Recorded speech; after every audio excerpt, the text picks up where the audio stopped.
म्हणून जर तुम्ही सभागृहात चालू राहणार असाल तर महाराष्ट्राला तुम्ही चुकीच्या मार्गावर घेऊन जात आहात.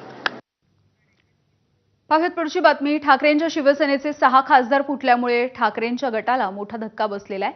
असं असताना आता आणखी एक मोठी अपडेट समोर येते. शिवसेना शिंदे गटाचा विस्तार होत असताना आता एकनाथ शिंदे हे मोठा निर्णय घेण्याच्या तयारीत आहेत. मुंबईमध्ये आता शिंदेंच्या शिवसेनेचं नवीन सेना भवन उभं राहणार असल्याची माहिती सूत्रांनी दिली. नवीन सेना भवनासाठी शिंदेंच्या शिवसेनेकडून जागांची शोधाशोध सुरू आहे अशी देखील माहिती सूत्रांनी दिली आहे. एकनाथ शिंदे यांच्या शिवसेनेनं मुंबईमधल्या दादर इथे मूळ सेना भवनाच्या जवळपासच मुख्य कार्यालयासाठी जागा शोधल्याची माहिती आहे. नवीन सेना भवनासाठी 2 जागांचा विचार सुरू असल्याचं कळतंय. यामधली एक जागा ही वांद्रेच्या बीकेसी परिसरामधली आहे. ही जागा ठाकरेंच्या मातोश्रीहून अगदी काही अंतरावर आहे. तर दादरमध्ये दुसऱ्या जागेची पाहणी केल्याचंही कळतंय. मात्र मराठी माणसाच्या हक्कासाठी शिवसेनेचं कार्यालय बीकेसीमध्ये जिथे अनेक कंपन्यांची कॉर्पोरेट कार्यालयं आहेत तिथे चालवता येणार नाही. त्यामुळे दादरसारख्या परिसरामध्ये शिवसेना भवन असायला हवं अशी शिंदेंची इच्छा आहे. मात्र तिथे देखील काही त्रुटी आहेत. त्यावरती पक्षांतर्गत चर्चा सुरू आहे.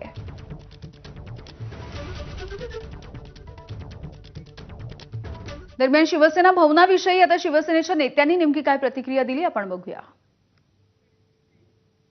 आनंदाची गोष्ट आहे. शिवसेना मोठी होते त्यामुळे मोठी जागा आता शिवसेनेला लागणारच आहे आणि एकनाथ शिंदे साहेबांच्या नेतृत्वावर शिवसेना अधिक मोठी होत जाणार.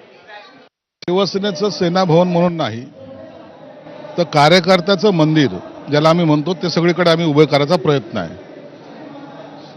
शिवसेना भवन मुंबईत असावं, नो डाऊट असावंच. त्यासाठी जागेची शोधाशोध चालू आहे. चांगली जागा शोधायचं काम एकनाथ शिंदे साहेब आणि आम्ही सर्व सहकार्य करतोय. चांगली जागा भेटली तर निश्चित एकदम मोठं चांगल्या प्रकारचं शिवसेना भवन होणार आहे. पक्षात 60वं वर्ष आहे, वर्धापन दिन झालेला आहे. पक्ष वाढत चाललाय, पक्ष मोठा होतोय आणि त्याकरता शिवसेना भवन होण्याची गरज आहे आणि लवकरच मुंबईमध्ये शिवसेना भवन उभं राहणार. मुंबईमध्ये चांगली मोक्याची जागा, मग दादर असेल किंवा बँड्रा असेल किंवा मुंबईमध्येच परळ असेल, अशा ठिकाणी नक्कीच शिवसेना भवन निर्मिती होणार आहे. त्यासाठी आमचे युवा नेते खासदार डॉक्टर श्रीकांत शिंदे यांनी पुढाकार घेतलेला आहे. दरम्यान शिंदेंच्या शिवसेनेच्या या नव्या सेना भवनाविषयी आता ठाकरेंच्या शिवसेनेच्या नेत्यांनी देखील प्रतिक्रिया दिली आहे. ते आज मला वाटतं त्यांनी मध्य प्रदेशचे मुख्यमंत्र्यांना फोन करावा. उज्जैनचा जो जमीन घोटाळा झालेला आहे तिथे त्यांना मोठी जागा मिळू शकेल, कारण हे घोटाळेबाज तशीच जागा शोधतील. जे पावित्र्य बाळासाहेब ठाकरेंनी बांधलेल्या शिवसेना भवनात आहे, हे पावित्र्य असे किती शिवसेना भवन झाले गद्दार लोकांचे, तर ते या शिवसेना भवनची बरोबरी करू शकत नाही. या शिवसेना भवनाने महाराष्ट्राच्या इतिहासात एक जागा निर्माण केलेली आहे.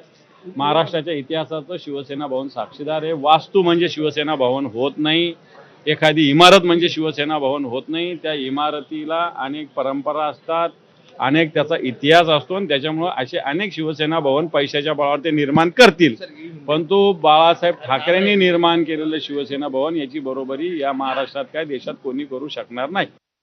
होऊ दे, काय 10 शिवसेना भवन होऊ दे, पण आमची शिवसेना भवन ओरिजिनल आहे, तिथे जागेवरतीच आहे. आम्हाला जागा शोधायची गरज नाही.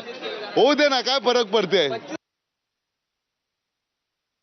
पुढची बातमी. केईएम रुग्णालयाच्या नामांतराचा कुठलाही निर्णय झालेला नाही. नामांतराच्या